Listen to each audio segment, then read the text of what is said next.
Imaginez que vous arrivez un lundi matin au travail, vous commencez votre semaine comme d'habitude, et là, cette fois-ci, tous vos fichiers sont bloqués. Un de vos collaborateurs a versé une grosse somme sur un compte inconnu. Il pensait répondre à l'un de vos mails et au final, vos identifiants, vos sites, vos comptes, tout est bloqué depuis plusieurs heures par une attaque paralysant toute votre activité. Malheureusement, cette situation arrive à beaucoup d'entreprises, des TPE, des PME, mais pas que. En 2023, un cabinet a évalué à plusieurs milliards le coût des cyberattaques. Une entreprise sur deux est victime de ces cyberattaques. Comment vous vous positionnez? Ça sera vous ou votre voisin? D'après un sondage, en 2024, près de 30% de ces entreprises victimes ont subi des perturbations avec des arrêts ou des ralentissements. Chaque année, ces chiffres augmentent en faveur des hackers. Cela peut commencer par un simple clic sur un lien frauduleux. Ces attaques coûtent des milliards d'euros chaque année. Elles touchent tout le monde. Elles vont toucher les particuliers, des entreprises, mais aussi des hôpitaux, des sites gouvernementaux. Vous pensez être à l'abri? Ce n'est sûrement pas le cas. Mais la bonne nouvelle, c'est qu'il existe des solutions efficaces et accessibles à tous. Tout ça, c'est ce qu'on appelle la cybersécurité.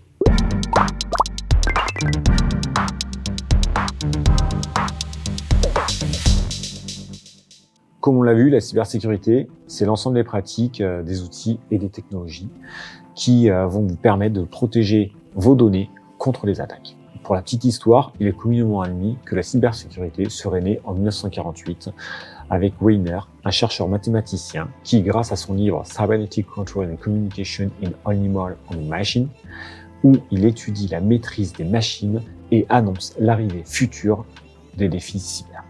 En France, la cybersécurité est représentée par 4 piliers. Premièrement, la gouvernance. Elle vise à anticiper et à gérer les menaces, suivre le niveau de sécurité et adapter en continu les dispositifs de l'organisation. 2. La protection. Ce sont les mesures ou les actions qui vont permettre de se prémunir contre les attaques en rendant l'écosystème informatique le moins vulnérable possible. 3. La défense, qui consiste à savoir détecter au plus tôt les attaques pour pouvoir réagir et minimiser leurs impacts. Et enfin, 4, la résilience qui vise à assurer la continuité d'activité en cas de crise avec des plans de reprise d'activité, ce qu'on appelle PCA et PRA, et de restaurer pour minimiser les impacts. Ainsi, la cybersécurité, c'est comme un bouclier qui va permettre de ralentir le plus possible les attaques et de garantir vos informations, vos mots de passe, vos documents, tout ce qui est données sensibles pour vous et les entreprises, qui va permettre de limiter les interruptions coûteuses et les pertes de confiance de vos clients. Aujourd'hui, il existe plusieurs types de menaces plus ou moins importantes.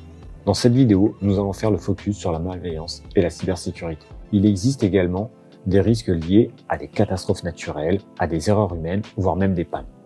Comme nous vivons dans un monde où tout est connecté, mails, réseaux sociaux, données bancaires, avec vos maisons connectées, les hôpitaux, caméras de sécurité, enceintes intelligentes, toutes vos données personnelles sont exposées. Dites-vous que chaque connexion est une porte d'entrée pour les attaquants et que nous sommes tous des victimes en devenir. Un simple AirTag, aujourd'hui, peut devenir demain un tracker en temps réel. D'après un rapport, en 2023, le nombre d'entreprises comportant moins de 10 salariés ont subi une augmentation des attaques de plus de 50%. Et ça, sur les 3 dernières années. Cela est dû au fait que souvent, ces sociétés sont moins formées, moins préparées et n'ont pas du tout d'équipement pour faire face à ce type d'accident, faisant d'eux une cible très facile. Mais alors, quelles sont les motivations des hackers? Selon l'ANSSI, l'autorité nationale de cybersécurité, il existerait 4 mobiles principaux. L'appât du gain, les cybercriminels attaquent pour gagner de l'argent, directement ou indirectement. L'espionnage, des pirates vont s'infiltrer discrètement dans les systèmes pour voler des informations. Et ce, pendant plusieurs années. Ils vont rester très discrets et ils vont cibler des secteurs comme la pharmacie, l'énergie ou la défense. 3. La déstabilisation. On va chercher à perturber en rendant des fausses informations, en défigurant des sites web ou encore à bloquer les systèmes d'information. Le but est souvent de nuire à la réputation ou au bon fonctionnement.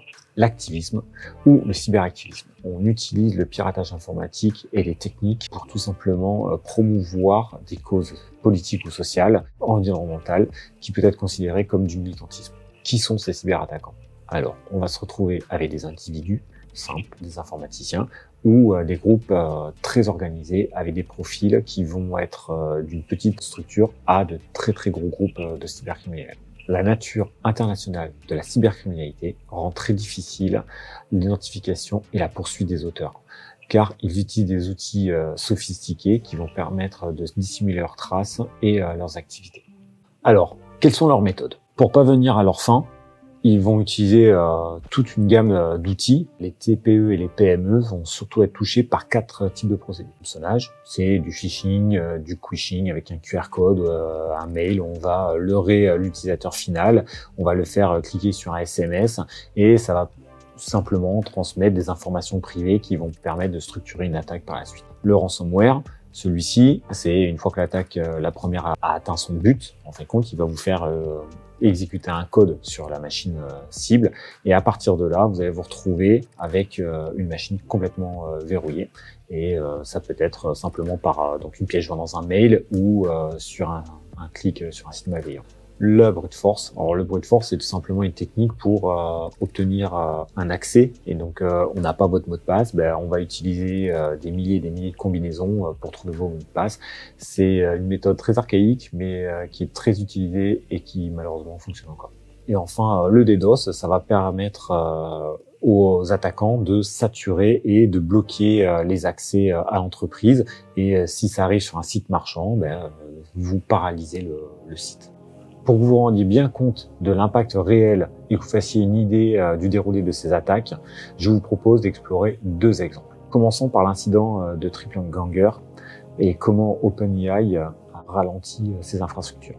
TripLanger, c'est une petite entreprise américaine fondée en 2016, spécialisée dans la vente de modèles 3D des doubles numériques humains. Le site web héberge une base de données impressionnante comprenant des centaines de milliers de photos avec des détails de personnes réelles, utilisées principalement pour des créateurs de jeux vidéo et des artistes 3D. Ces images capturent des détails intimes comme l'origine ethnique, des tatouages, l'âge, même des cicatrices. Ces données sont donc protégées par le RGPD et le droit à l'image.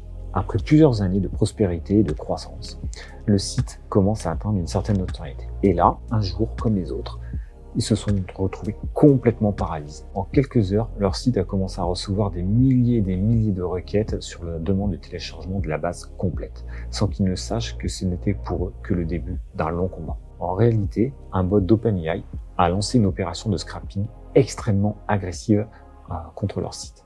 Et cette société, pendant plus d'une semaine, ont vu leur infrastructure complètement gelée. Évidemment, les conditions d'utilisation interdisent ce genre de pratique et cette société a tenté de lutter et d'arrêter l'attaque en mettant en place des mécanismes de protection. Ils ont configuré des fichiers robots.txt, ils ont mis en place des solutions contre le scrapping pour bloquer GPTbot et d'autres robots comme Barkcrawler et Backspider. Malgré ces mesures, le bot d'OpenAI a été capable de continuer son exploration sans jamais être ralenti. Cet incident soulève de graves questions sur la collecte de ces données, parce que ces sociétés d'intelligence artificielle contournent les utilisations et les réglementations, comme le RGPD qui interdit l'utilisation non autorisée des données personnelles. Cette société s'est retrouvée dans une situation particulièrement délicate, car elle n'avait aucun moyen de savoir quelles étaient les données qui ont été collectées, ni même comment les récupérer. Le prochain exemple traite de l'affaire CrowdStrike. Alors CrowdStrike, c'est quoi? C'est une société qui est américaine, fondée en 2011, qui est très respectée dans le domaine de la cybersécurité. Elle est réputée notamment pour fournir des outils face aux attaques informatiques comme du MDR et ce genre de logiciels. Supposons que vous recherchez un emploi dans le domaine de la cybersécurité. Vous recevez un email de cette entreprise, il y a de fortes chances que vous allez cliquer sans vous poser trop de questions.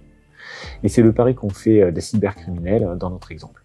Le 7 janvier 2025, des milliers de faux mails de recrutement ont été envoyés à des développeurs juniors par des pirates se faisant passer pour CrowdStrike. Leur plan d'attaque était mûrement réfléchi et ils ont créé un faux site web qui ressemble exactement comme celui de CrowdStrike afin de ne pas éveiller les soupçons. Ensuite, ils ont proposé à ces mêmes personnes de télécharger une application supposée CRM nécessaire à l'entretien d'embauche.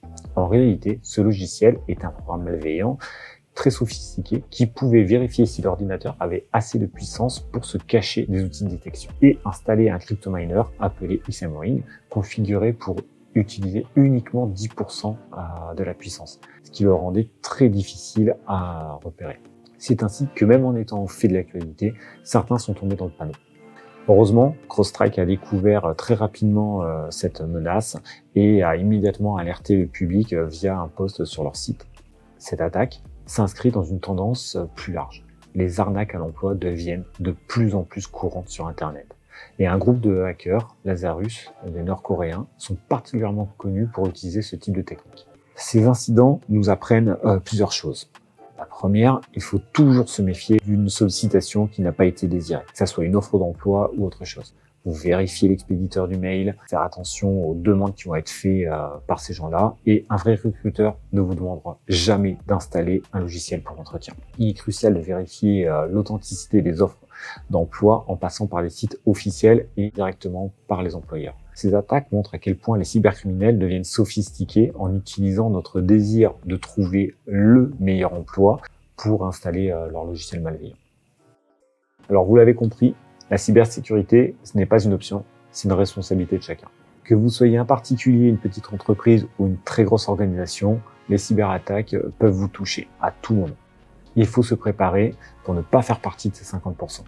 Pour cela, c'est pas compliqué, vous cliquez pas sur les liens suspects, vous utilisez des antivirus, un gestionnaire de mots de passe, vous activez les mises à jour, vous faites vos sauvegardes et vous les testez avec des outils simples et gratuits et vos nouvelles habitudes, vous allez réduire le risque d'être une victime. Pour mettre en place un plan d'action, vous pouvez consulter le guide d'hygiène informatique proposé par l'ANSSI, mais aussi le guide des bonnes pratiques de l'informatique proposé par la CPME et l'ANSSI.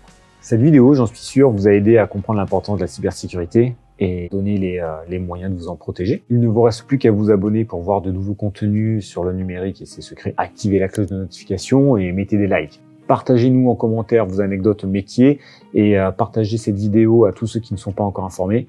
La cybersécurité n'attend pas. Et qui sait, ça se trouve, vous êtes en train de vous faire hacker. Salut!